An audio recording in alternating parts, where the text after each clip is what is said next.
Okay, the Roscoes, the train landlords, play an important role. This is the classic format. We love you, then the truth. However, under the current system, the interaction between operators and Roscoes has been inefficient and ineffective. Yep.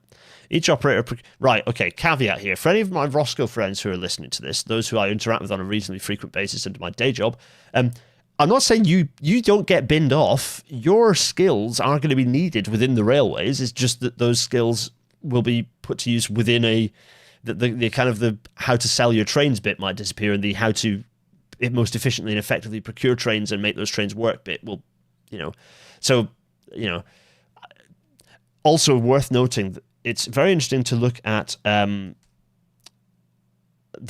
different major of the three major Roscoes, which ones are currently diversifying their business behaviors and portfolios. There is a reason why certain Roscoes have been investing heavily in things that are perhaps not their main direct line of business.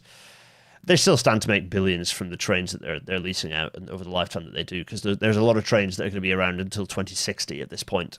So they're still going to be making money for a long while. But anyway, so under this new sector model, GBR will work with Roscoes and manufacturers in a much more effective and streamlined way. Okay, by setting out a long-term approach, we'll sustain the manufacturing assembly market and the jobs in it, give industry confidence. Okay, yep. The government's public sector holding company, and in the longer term, GBR will continue to lease existing rolling stock from Roscoes where they can offer value for money terms.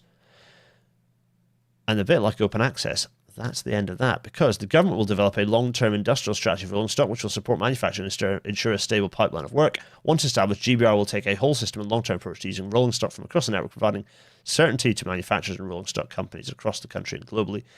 Taking this approach to rolling stock will enable greater certainty and lower risk. The supply chain will be a better way to secure value for money. What that says is that's the end of the Roscoes. In the long term, but it is the end of the Roscoes. It's not a buy the damn stuff back at fire sale prices because they stole it from us, frankly. But that's interesting.